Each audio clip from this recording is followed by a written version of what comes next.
And I am live again, this time on time. Episode 6 of the GimmeMoe live video series. Yeah, it's been a good week. I've actually got quite a lot of content coming out. A lot of developments happening in the background. And tonight, I'm going to talk about the Mythical Home Studio on a shoestring budget. Now, this is something that a lot of people ask about. A lot of people ask me about it. A lot of people Google it. A lot of people YouTube it. And obviously there's a certain, other content creators that are giving everybody tips. So I'm going to address that tonight and give you my personal views on home studio or purchasing equipment on a shoestring budget.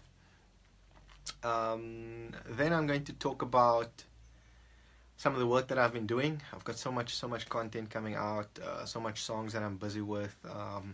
Can't wait to share that with you guys.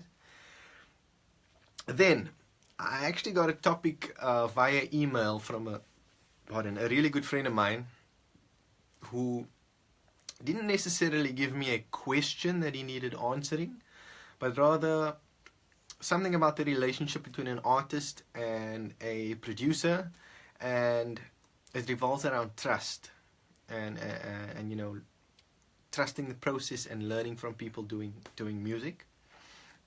And then I've got something really exciting. I've actually got a competition that I'll be announcing tonight. And I'll do that towards the back end of this video. So stay tuned. If you are an aspiring artist and you want to win something, this is the right thing to watch. How's it, Kashif? Thanks for joining. Hi, Athena. So, the Mythical Home Professional Home Studio or Home Studio on a shoestring budget. Now, why is this a valid topic to talk about? When we see our favorite artists in studio, we see our favorite musicians, our favorite producers, our favorite songwriters, when we watch them in studio, we see this fantastic, beautiful, professional studio, custom built.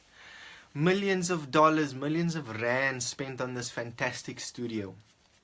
And what we tend to do, and it's totally human, I used to do the same thing, we make ourselves believe that in order for us to make great music, we need to have a facility like that. We need to have a room set up in a particular way. We need this beautiful recording console. We need this fantastic analog pieces of gear that costs tens of thousands, some of them hundreds of thousands of rands. And it's a trap that we all fall into. I'm one of them. I'm one of them. Right? And I'll admit that. That used to be me. However, what you need to learn, and it's something that I've covered in some of the other videos that I've posted, is that to be creative actually has nothing to do with how good the facility is. Right? You need to find what makes, what gets you ticking, what makes you write your best music, play your best music.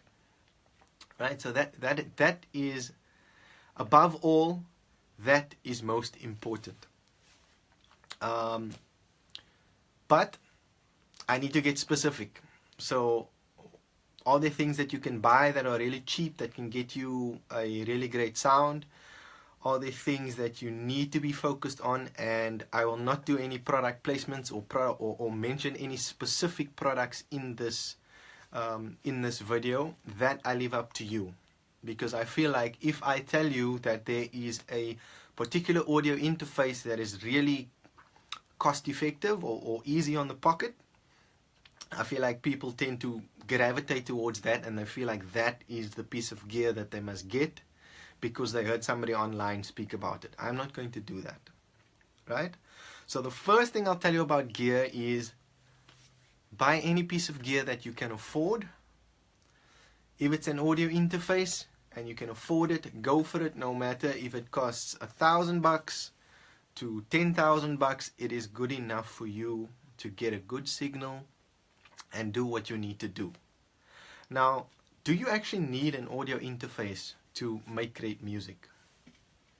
And remember, I said in this video series, I'm not going to speak about things that you can already find on YouTube. What I want to tell you about is that the gear actually has nothing to do with your music. Believe it or not, the gear that you use has absolutely nothing to do with how good a music you can make. And I've made reference to this before. My first audio interface, for example, was an Audio Track Maya 44, which they don't even make any longer. Now, why is that important? I think that interface costed me like 650 bucks. 650 Rand. Right?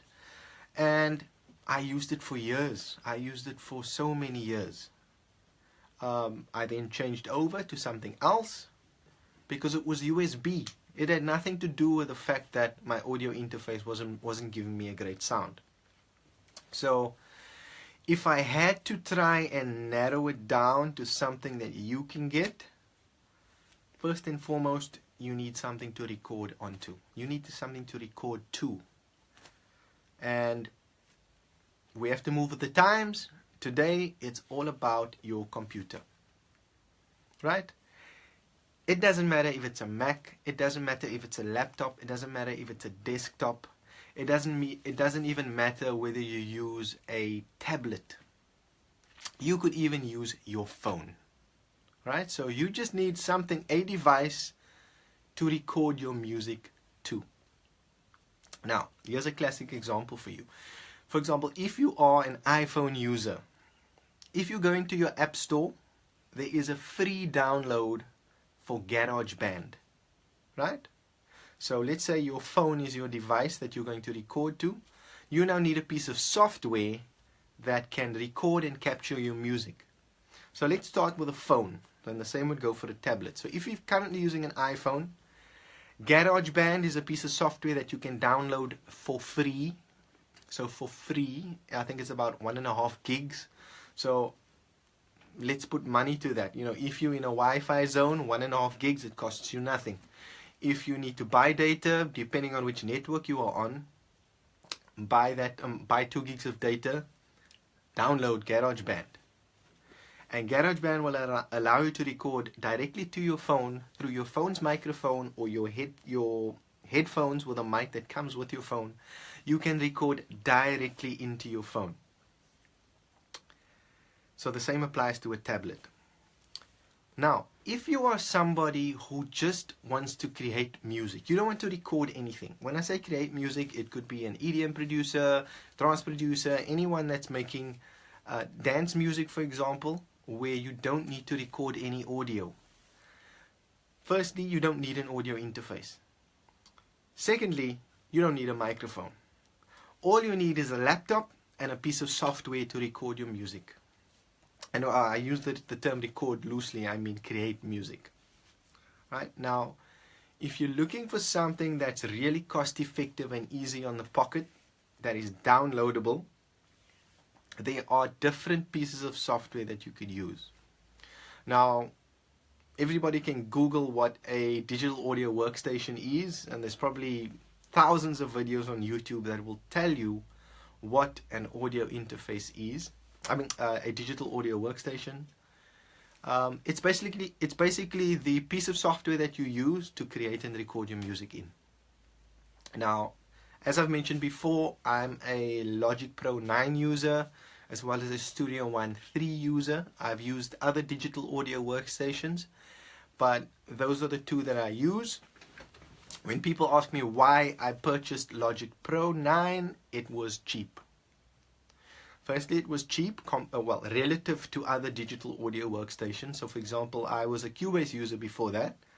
I upgraded my computer and I wanted to purchase the latest Cubase because my previous Cubase didn't work on my new computer, but I didn't have 10,000 Rand to blow on a piece of software.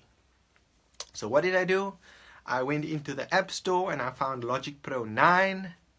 And it was something like, at the time when I bought it, 1,400 Rand. 1,400 rand. So 1,000. It was about 10% of what I would have paid for Cubase if I wanted Cubase. And Logic Pro came with a lot of virtual instruments. So virtual instruments are pieces of software that create certain sounds for you. So you could have a piece of software that creates piano sounds or string sounds or brass sounds, etc.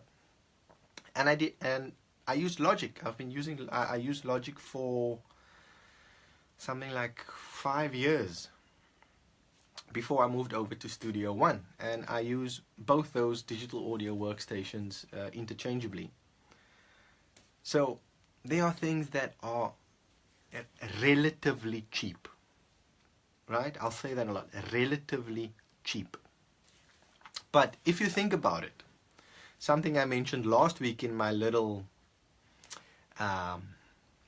what could I call last week, you know, where I went off a bit on something that I was unhappy about, but I made a reference to somebody complaining about spending the 1,500 rand on a beat from a prominent beat maker or producer.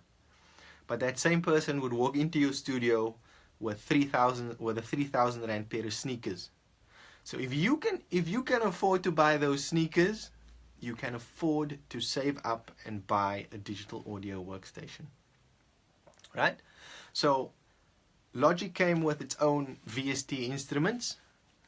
I recently purchased Studio One version 3, which also comes with its own virtual instruments. It wasn't as cheap as Logic, but relative to other digital audio workstations, it was cheap, and it does what I needed to do, which is a faster workflow for the work that I do. So I'll repeat, you don't have to buy those specific digital audio workstations. There are many others. We've got FL Studio, which I still believe, and I agree with their tagline, it's the fastest way from your head to your ears, or your ears to your, whatever the saying is. It's just quick. It allows you to work very, very fast. If you have a Mac product, laptop, tablet, phone, Mac, iMac, Mac Pro, GarageBand comes on your machine, and that's what you can use to make music. I had a producer recently in my who visited me at my studio to record some vocals, and the track that she made using stock GarageBand sounds. Right? She didn't use any external anything. It was all GarageBand sounds. Right? So to recap, firstly, you need a computer, a tablet, a phone, a laptop, a device to capture your music on. Right? And I'm going to generalize, and I may be wrong, but I don't think there's anyone that doesn't have a smartphone. There isn't anyone now that can say that they don't have a laptop or a PC. Now, in terms of the PC, it's not as hectic as it was a couple of years ago, where we found that, you know, we need to get the fastest machine as possible and the fastest laptop with the best specifications. Yes, those things help you. Yes, it does. But I need you to focus on your creativity. When I started out, I couldn't afford to buy a computer. So what I did was I asked my family and friends if they had any computer at home that was just standing around, that they considered, you know, useless to them. Like, you know, it's literally door stoppers. And what I got from, for example, my brother-in-law had a PC that he wasn't too happy with, or I think he actually purchased a new one. I took that PC from him. Then I went to a cousin of mine, and he said, yeah, you know, I'm not using this motherboard. So I took his motherboard. He gave it to me, and I put it in my PC. And then I asked around, Gumtree. I literally asked as many people as I could, and I played puzzle pieces to build myself a Windows PC. And that machine was noisy. It was slow. Like I said last week or the week before, that I literally had to put a duvet or a blanket over the machine because it was so loud. So if I wanted to record, I needed to cover it and try and mask that sound from it.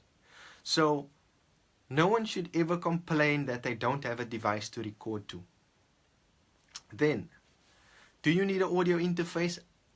Yes and no, depending on what you're going to do. You see, everything depends on your needs as a songwriter, as an artist, as an aspiring producer, as a beat maker. I repeat, if you are a beat maker and you are using completely in the box, on the PC, on your device, just using VSTs, you actually don't, it's not critical, let me not say you don't, it's not critical that you need a audio interface. I'll give you an example. There's a friend of mine who's actually signed to an international label, and he works with 2 other producers, and he makes really good music. His artist name is Arez. I'm not sure if I'm pronouncing that right. It's Arez. And somebody bought him a pair of small studio monitors as a gift, and they also bought him. He bought himself a 2-channel audio interface, and he sold it after a month or 2. He called me. He said, "Listen, Moeneeb, this is, it's awesome. Things sound fantastic, but for what I do, I don't need that." So he just uses his laptop with all of his software on it. That's all he does to make his music. Now, if you are an indie artist, or let's use a folk artist, for example. So you record guitars and your vocals. That's how you write your music. Still, you don't necessarily need to buy an audio interface, because technology has advanced so much now that you can save up and buy a USB mic that will cost you between 1,100 and 1,500 Rand, which is not a lot of money, and it connects to your PC or laptop via USB. Right? So Ryan Latigan, artist who I'm working with, he purchased one of that, and he writes all of his music directly into his PC using a free piece of software that you can download from either, I think what he's using is Studio One, the free version of Studio One, which is a PreSonus product, and he makes his music, right? And that's what he does to do it. I mean, if you go into YouTube, you can find so many music challenges where people tell you, I'm going to record a full song using only my iPhone as my microphone. And then they say they're going to mix that using the headphones that comes with their iPhone or their Samsung or whatever they're going to use. So they record the audio into their, like voice notes or into GarageBand and some of those free pieces of software. And they do it through their phone, and they just bounce everything out onto their laptop, and they put their headphones on and they mix it. Listen to Wesley. He says, "Thanks, Wesley. True story." He says, "Mixed an entire album on my laptop and I had to use iPhone earphones. Just had to reference and I had to make it work." So see, that's unplanned. There is proof that you don't need all of this fancy equipment to do what you need to do. Like I said in my previous videos in the series, your most important tool or your most important piece of equipment is your set of ears, right? So you need to know what sounds good. You need to know, what sound you want to go for, what vision you had for the song, what vision you have for your music. Now, what you'll find is online there are a lot of videos that tell you, and funny enough, all of them are from the States, where they tell you professional home studio for $300 or $350 or $500 or something like that. And then they mention specific pieces of equipment. Now, I'm not saying that those videos are wrong or incorrect, but you still need $300, right? But what makes sense for them is what you will find is that some equipment manufacturers and audio interface manufacturers, They will actually sell a audio interface, for example, and it would come, and with it will come a free digital audio workstation, whether it's Ableton or Pro Tools Lite or Cubase Artist or Sonar, whatever it is. There is value for money in you going that direction. I repeat, if you can afford the 2,500 to 3,000 rand pair of sneakers that just came out, or the latest branded tracksuit from an Adidas or a Puma, that's like some serious cash for a piece of clothing. You are at the means to save up for a piece of equipment. Now, again, and I get this a lot. For example, a really good friend of mine sent me a message and he says, Mo, this is what I was thinking. I want a Claret 8 Pre X with this keyboard and those speakers, and I'm going to get this computer. Do you think that's enough for me to make good music? And my response was, no. It's actually got nothing to do with that equipment that you want to use. And my question to him was, why do you want the Claret 8 Pre X? It's something like 30 grand or something like that. Why do you want to spend 30,000 rand on an audio interface when you are starting out? All you want to do is you want to be at the means and have the ability to capture your ideas. Right? As a songwriter, you want to be able to record your songs and make it sound good, and record them well, and learn your craft. Learn your craft. I mean, it's like saying, you know, you've just got your learners or just about to get your learners, and you're going for driving lessons, but you want the latest Ferrari and Porsche to drive around a racetrack. You are not going to do very well, firstly, at driving the car, and you're not going to do very well around the racetrack.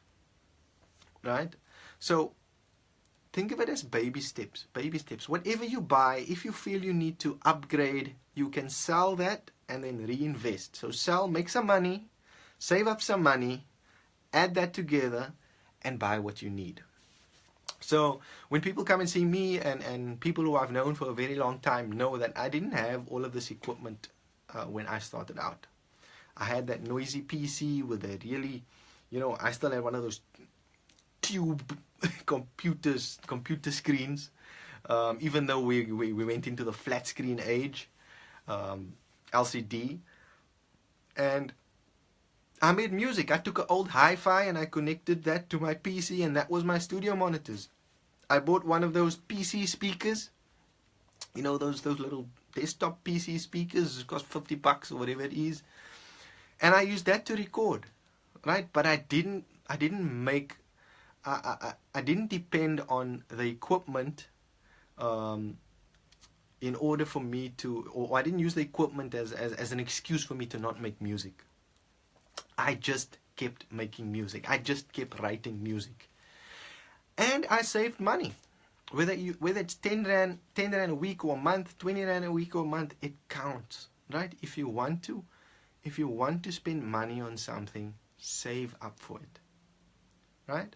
But when you are starting out, find out what your needs are. So for example, if you are a singer-songwriter, and a lot of us are, you need a 1 or 2 channel audio interface if you need to record stuff, right?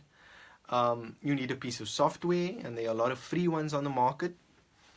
As Clint Cardles is saying, find out what works for you and own it. I still use a PC on Windows XP. There we go. I know a really famous producer that still uses a very old version of FL Studio, but who cares? It works for him. That's what is most important.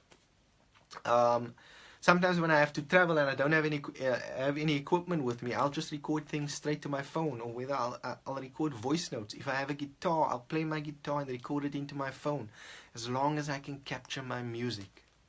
Now, people also ask me, or people also tell me that they really want to make good music, but recapture a good quality signal. And then my response is, what's a good quality signal? What is a good quality signal? Can anybody tell you what a good quality signal is? Why should that be relevant to you when you're starting out, when all you want to do is just make music? So just make music, guys. Make more music.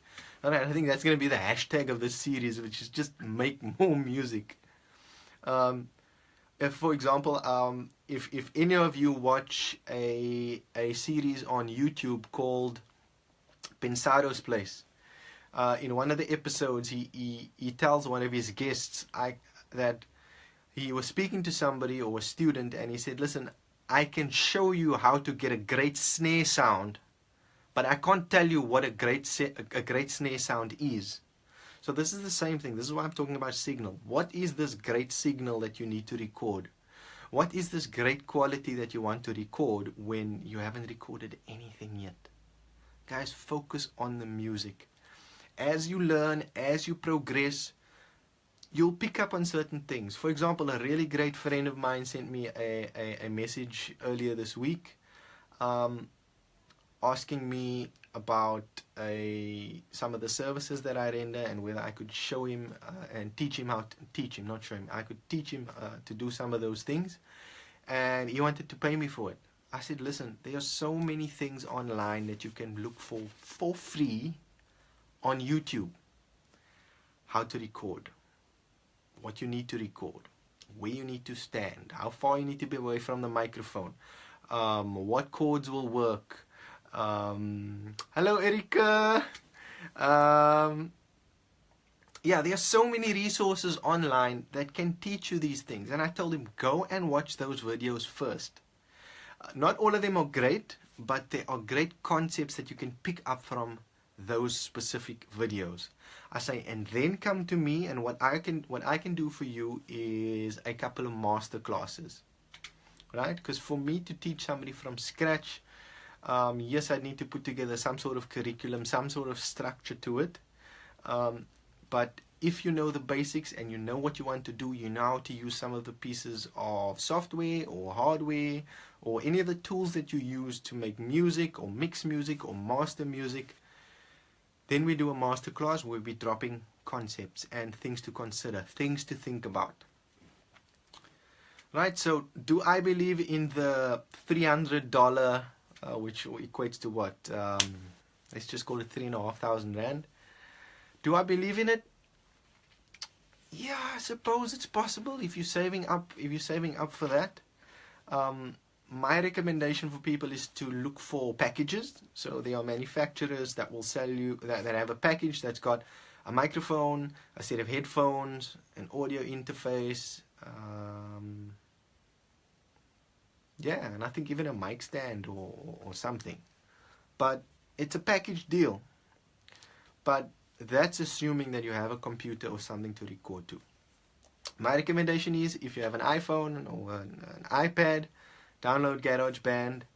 There are many other free applications that allow you to record your music. Because remember, when you start recording music and you start making your own music, start writing your music, you just need something to record your music to. Now, a really great friend of mine and an artist that I'm sure everybody knows, Jared Ricketts, just joined this video, and I'm going to share a story about Jared. Jared writes great songs. Jared writes fantastic songs, such a great talent. But let me tell you something about him that a lot of people don't know about him, is that he had a free version of FL Studio. And it's a very old version. But this old version of FL Studio only allowed you to create a song and save it, but you weren't allowed to export anything. And I think it only allowed you a certain amount of bars as well.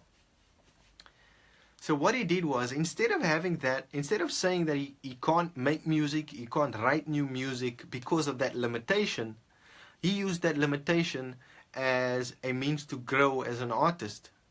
So if, I kid you not, if he had a piece of music or a melody or a drum line or whatever it is for a song, he would memorize it.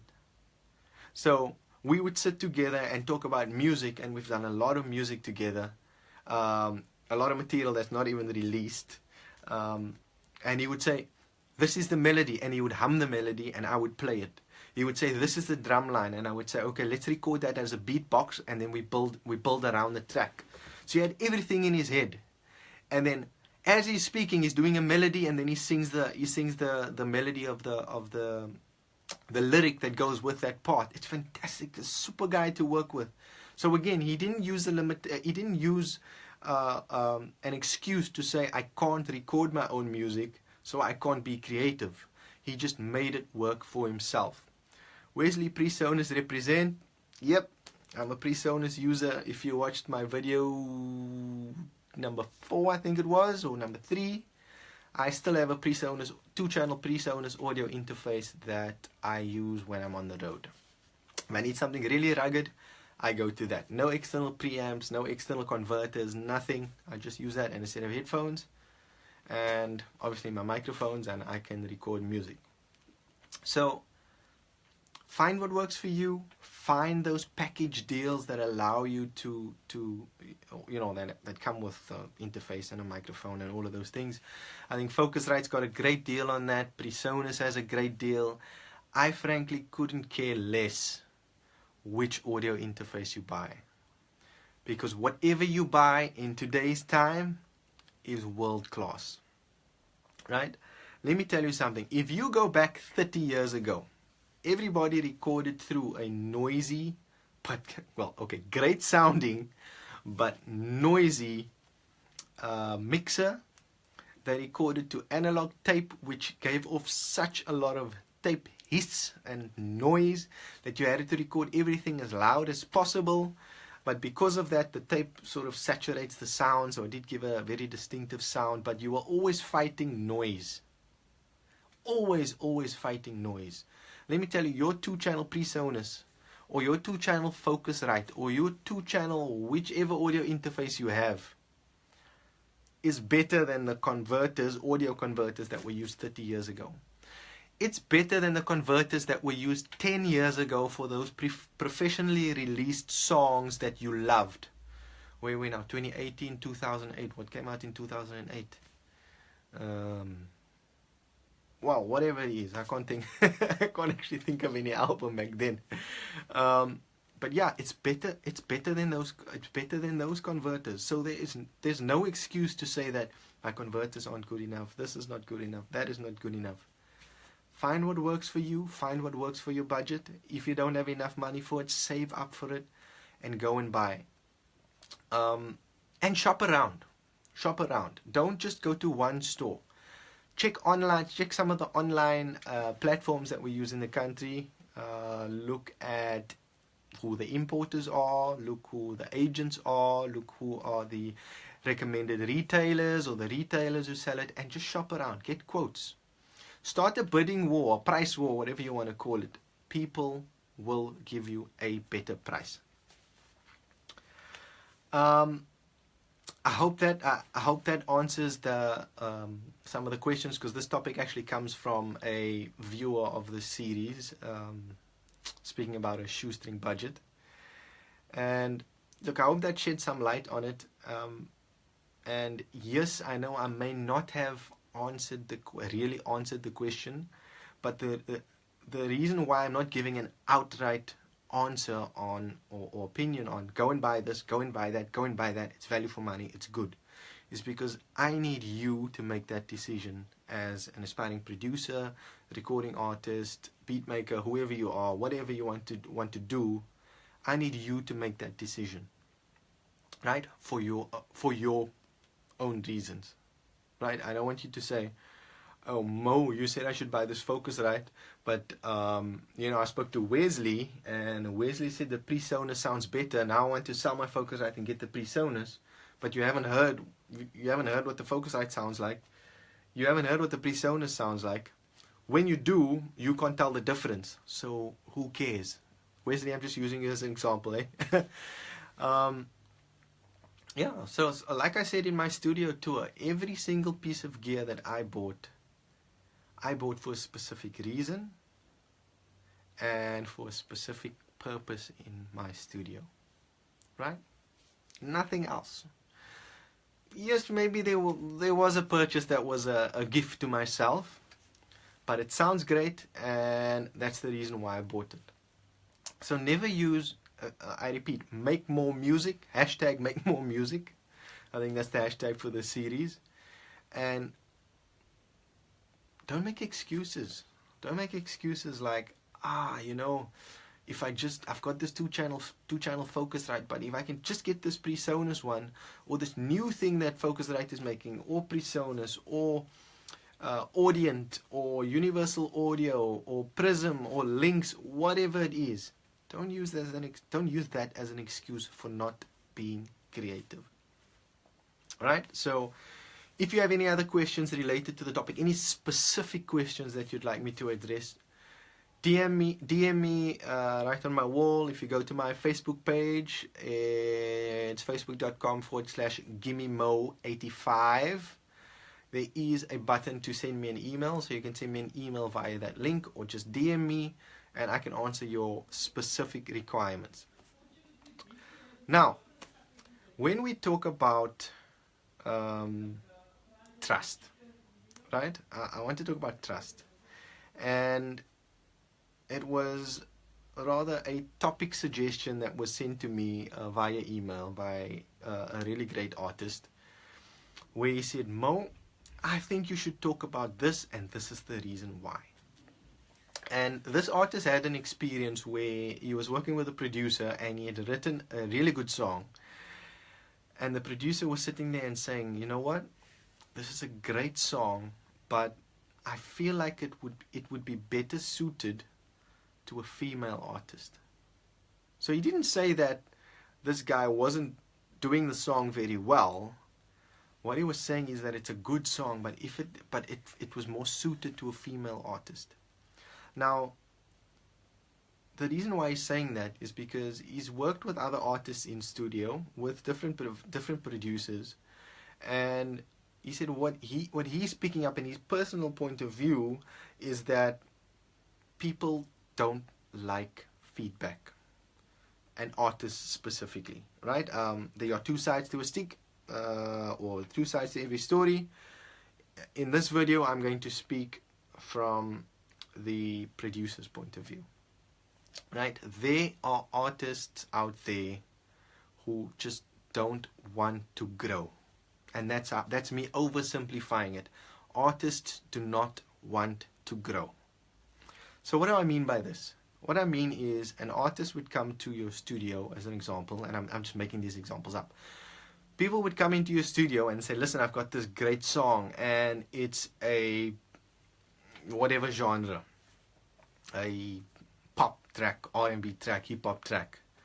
And you say, okay, cool, sing it.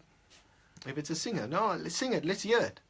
And they start singing, and all of a sudden you hear all of these complicated words, and the melody sounds good, but it sounds like the artist is, trying to get as many syllables as possible into a bar or 4 bars or whatever they're going to do. And it doesn't work. So, as producers, what we do is we recommend a small change, for example. To say, listen, I don't want to rewrite your song for you, but I think you have too many words in this line and that line of your song. But this is the message, so can you write it differently using less words? And usually the response that we get is, but this is my song, this is what it must sound like, I put all of my effort into it, and I don't really want you to change it and everything. And I mean, that's cool, that's your choice. But your producers, at least try it. I don't want to say that your producer's giving you good advice, but at least be willing to try. If you're not willing to try, that means you're not willing to grow, you're not willing to learn anything. And that's something that I love to do when I'm in studio. I love to learn. So I will go to other producers' studios, we'll sit, we'll talk, we'll start making music, and then I'll go, hey, how did you do that? Hey, I need to try that. So even though I tried, it sounds horrible, I tried it, I learned something. When artists come into my studio, I make it known up front that you will be uncomfortable in certain situations. You may not agree with some of the suggestions, but all I ask is that you try. All I ask is that you try those things and see what it would sound like. I mean, why not? Why not? If you're not learning anything, how are you growing as an artist? How are you going to make better music? How are you going to write better music? How are you going to perform better if you're not willing to sing differently? Go for that note that you believe you can't reach, but actually you can reach it quite easily if you just follow the suggestions and recommendations from your producer. Now, if you try it and it doesn't sound great, more than likely your producer will tell you that it doesn't sound great. But at least be willing to try. It's so, so important. For example, Ricardo Dyson. He's actually the person who suggested that I speak about this tonight.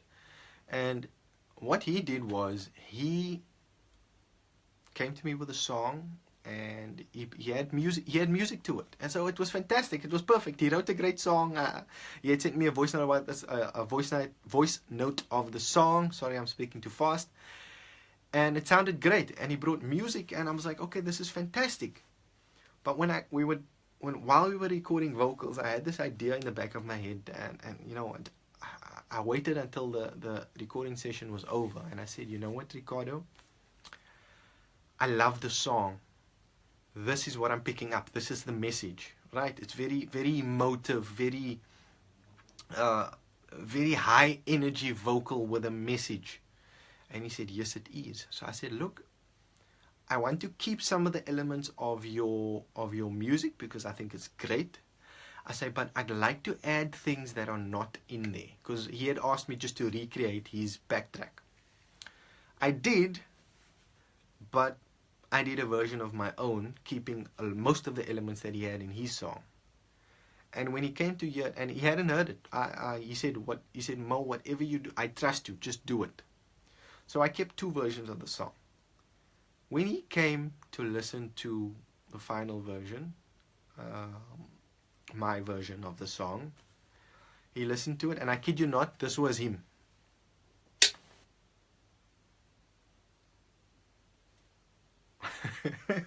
It's me pulling funny faces. And what he did was he sat like that, and I was so worried that he didn't like it. When the song was done, he turned around and he said, Moeneeb, I cannot thank you enough.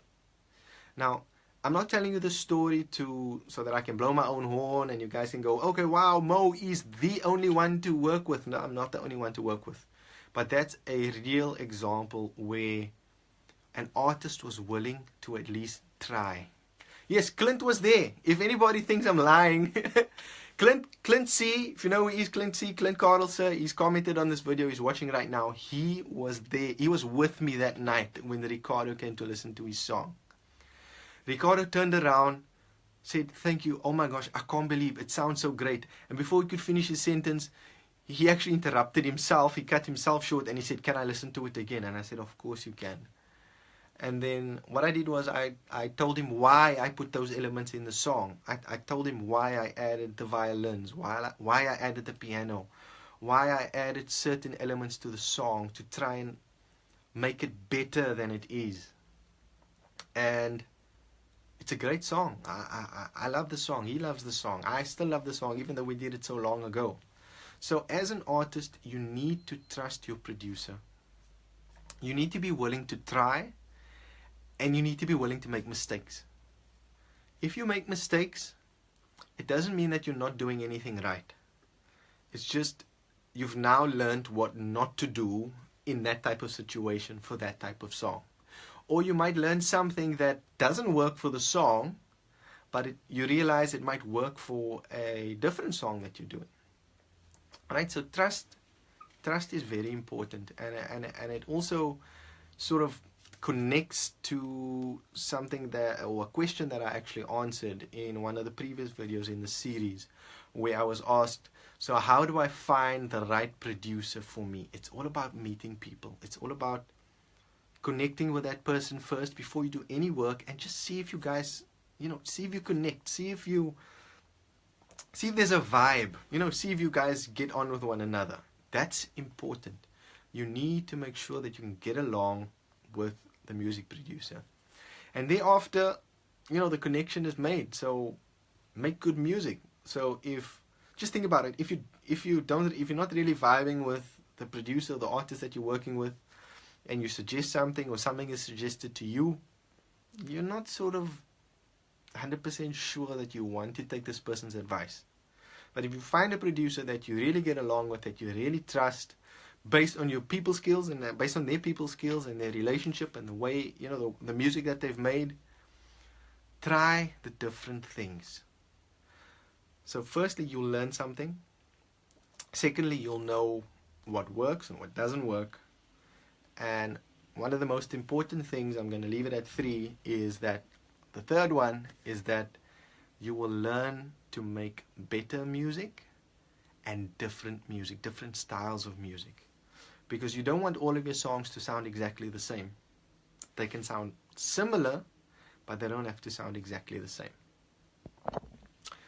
Right, so that's that part of the video done. So I've covered the home studio on a budget, on a shoestring budget. If you missed it, I'll be posting this video to Facebook the moment we are done. And then I'll also post this video to YouTube. I've got the series in a playlist on YouTube. You can check it out. But what I want to do now is actually talk about a competition that I'm going to be running. Now, I'll probably be running this or taking submissions for this competition over the next maybe week or two. I'll put the details in the comments. But what is my competition? Right? Now, people struggle to get studio time. People, and I'm generalizing here, people don't understand how much work goes into putting a song together, even if it's just recording vocals or a bass or a guitar or anything. So what I'm doing is I am running a competition now where if you are an aspiring artist and you've never recorded anything, you've never recorded, you've never been to a professional studio to record any of your own tracks, what I need you to do is, I need you to send me a voice note, and you can do it via Facebook Messenger, or post a video. Think of it as an audition, right? Send me a voice clip or a video of yourself singing a song, any song, show your voice off, and your name will go into the pile. Now, how am I going to choose a winner for this competition? Bearing in mind, I haven't said what the prize will be, right? So I need you to send me your audition. So what's going to happen is all of the entries I'll be packaging, and I'll have a panel. So I'm not even going to choose the winner. I'm going to have a panel look at it, and I'm going to have other people tell me via a voting system who they feel should win the prize. And based on that, I will choose, you know, on the voting system, you know, it will be chosen for me. I'll get a winner. So if you win, what do you get? What you will win is you will have an opportunity to come into my studio and record a cover song of your choice. So I will supply the backtrack if you don't have a backtrack. If there isn't any backtracks available online, I will make one for you. So we'll come into studio, you'll professionally record a cover of your choice, any song that you want. But firstly, you will learn what it's like to be in studio. Secondly, you will see how much effort goes into it. Thirdly, you will learn how to use your voice better, how to record better music, how to sound better when you're recording music, how to use your voice better. And then I will mix and master that song, and I'll release it online for everybody to listen to, and all of that will be free of charge. Right? So what do you need to do to enter? Number one, record a voice note, record a video, whatever it is. Make contact with me via Facebook or via email. Send me your audition. It will go through to the panel. People may ask me, so who's going to be on this panel? So there'll be 2 music producers. Hopefully I could get a third one on it. 3 music producers, and I will be sending it to 2 people who actually don't make music at all. And based on their voting, in order of their preference, we'll get a winner. Right? So for the next week or so, I'll keep posting about it to remind people. You can enter. And then, not in next week's video, not in episode 7, in episode 8, I will announce the winner. Obviously, I'll make contact with the winner before then. And yeah, that's my prize that I'm giving away. People may ask what it's worth. It's worth a lot of money. It's worth a lot of money. For those of you who have worked with me, I charge 300 Rand an hour to record vocals. Professionally record vocals. Now, a lot of the time when people come to me, they are very prepared, they are warmed up, they know what they need to do. And if it's a small part, or they want to do it over a certain period of time, they'll come in for little bits, or they'll just decide, Mo, I need 3 hours of time. I need 3 hours or 2 hours to record vocals. So in this prize, it doesn't matter how long it's going to take. Right? It doesn't matter how long it's going to take. And then in terms of mixing, so if I were to put a price to this prize, it's probably more than, okay, let's just cap it and say it's worth 2,000 Rand. So all it's going to cost you is to send me a voice note, a video clip, a sound clip of yourself singing anything, and you'll go into the list of entries to win a prize worth about 2,000 Rand, or just over 2,000 Rand, to come and have yourself record any cover song of your choice, absolutely free. Right? So that's the competition.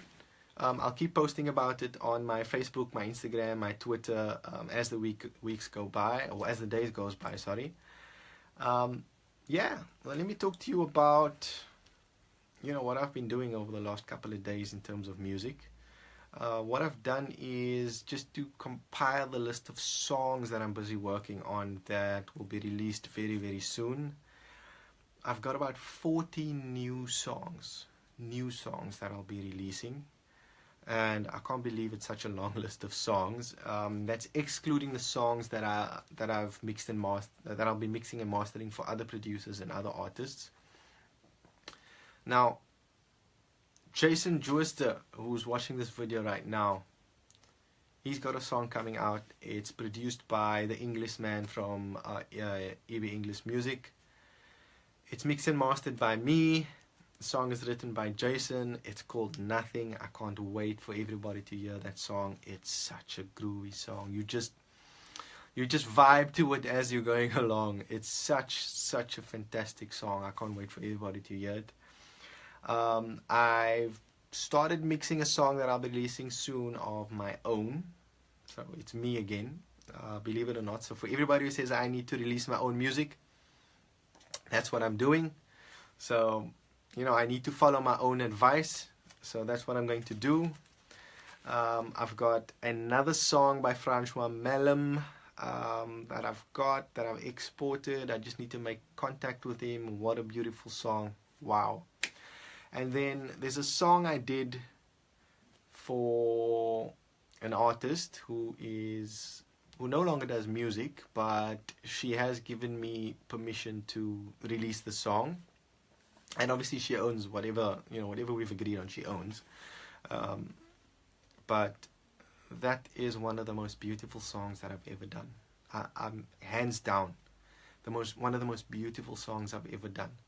It's a song, I think we got something like 3 live electric guitars. I've got live violins. I've got live acoustic guitars, live bass. What else is in that song?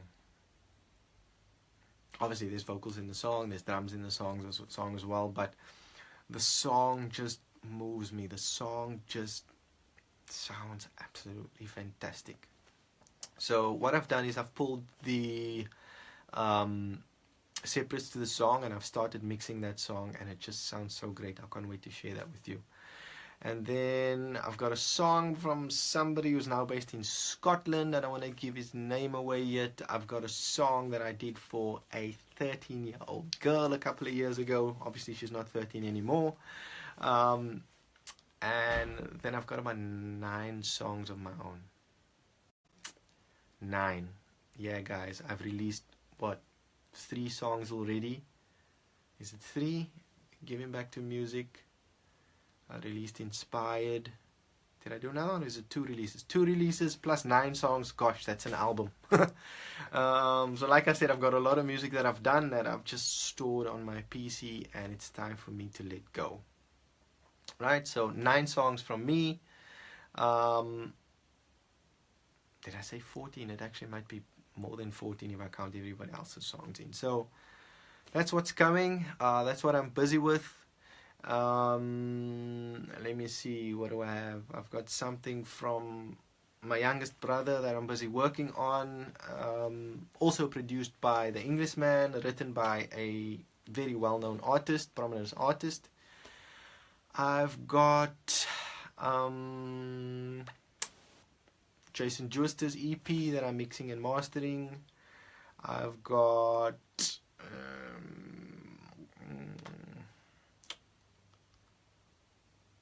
gosh, I need to think.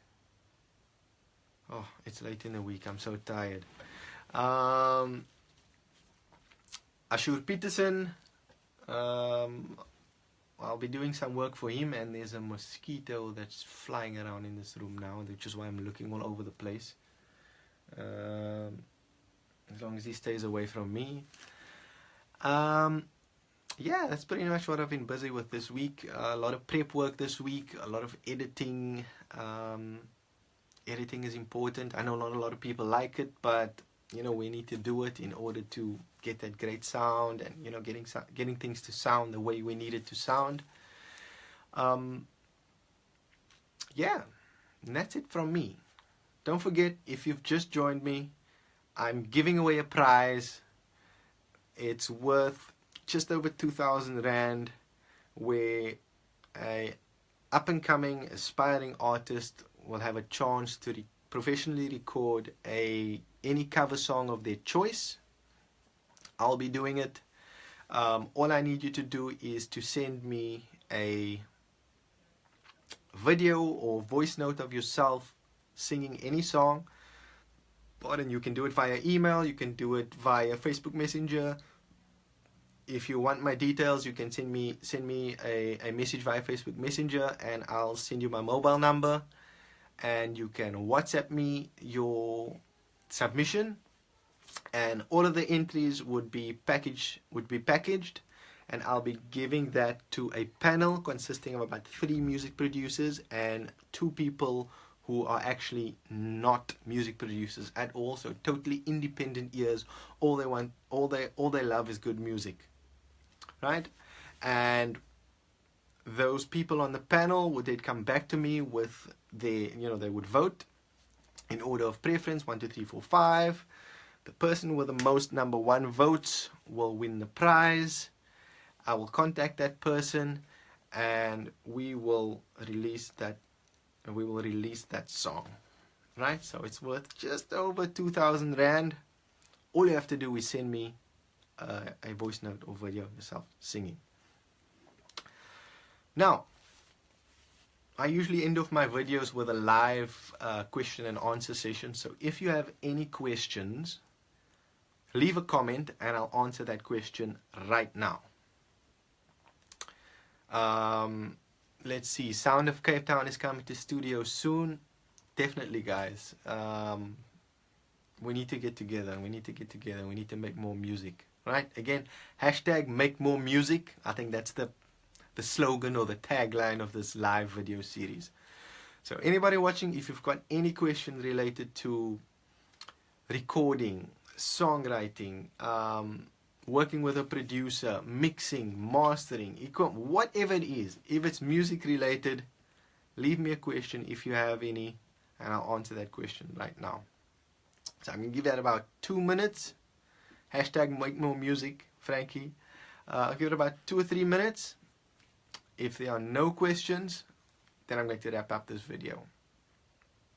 Right, let me just scroll through some of these things here. Yeah, definitely new music. Personas represent. Hello, Scotty. No questions, no questions. Nothing at all. No questions, guys. Come on, this is free stuff. Just on another footnote, this is not the only competition that I'll be running. I'll be running a lot of other competitions that will be available to aspiring artists, fellow producers, artists who are currently working. It's just my way of giving back, and by running these competitions and getting people in studio and releasing the content, it's just to show people that, you know, this stigma that some people attach to working in studio and you know, some of these unnecessary debates that are happening are untrue, right? People are helpful. We are here. Don't base your entire opinion on the music industry on your bad experience with one person, right? Yes, there are bad apples. There are bad apples in any industry, but I'm here to help you. I'm here to help you make more music, right? Hashtag make more music. So if there's anybody that has any questions about music, making music, recording, mixing, mastering, whatever it is, leave me a comment and I'll answer that question right now. If not, I'm gonna go to bed. Right? Going once, going twice. That's it. No more questions. So, guys, watch the video. Logic 10. Oh, there's a question. Logic 10 thoughts. Buy it. If you're at the means to get Logic 10 or use Logic X, Logic 10, same thing. Go and get it. It is fantastic. It's got a great melodyne type thing, if you know what vocal tune ceremony melodyne is. Great vocal tuning ability, great VSTs. The drum assistant is fantastic. So you can literally add a drum track, choose the type of drum kit that you want, and then manipulate the loop. So you can create a loop and you can say you need it to sound more jazzy or more hip hop or more pop, more four on the floor, whatever it is. If you can, go for it. Personally, I use Studio One version 3, so check that out as well, because I think Logic X and PreSonus Studio One are very similar in price. So definitely check that out. But yes, Logic 10 is great. Ashur Peterson, who's also watching this video, he uses Logic X and he loves it. I mean, I use Logic 9. I didn't want to move to 10 because I loved 9 so much. Why did I get Studio One? I just needed a workflow that worked for me, that allowed me to do certain things a bit faster, especially when it came to editing, mixing and mastering. That's why I use Studio One, but I still create most of my songs in Logic 9. So Frankie, get it, don't look back. Logic X is fantastic. That's it from me, guys. If you just joined me, go and watch the beginning of the video where I talk about setting up your home studio, what you need to get, what you need to consider, what's important, what's not important. Again, what's most important, make more music. Then I speak about trusting your producer, trusting your artist, trying new things, learning to grow as an artist. And then I've got a competition. Go check it out. You can win a prize worth just over 2,000 Rand, where you will get an opportunity to professionally record any cover song of your choice. And all you have to do is send me a voice note or a DM of a video of yourself singing something. It will go to a panel of 5 people who would then vote their preference from 1 to whichever number of entries there are. And the person with the most number 1s, based on the panel, will win. And I'm hoping to announce that in episode 8 of this series. Right, so thank you very much for watching, guys. I'll be posting this video immediately after this, and I'll also post the details of the competition. I'll list it, I'll give you my contact details, and please share that with as many aspiring artists that you're looking for. Really, I'm trying to get somebody into studio who is really talented, who wants to just know what it's like in studio, so that they can grow as an artist as well, and yeah, just build this industry. So thank you very much, guys. I'll see you next week in episode 7.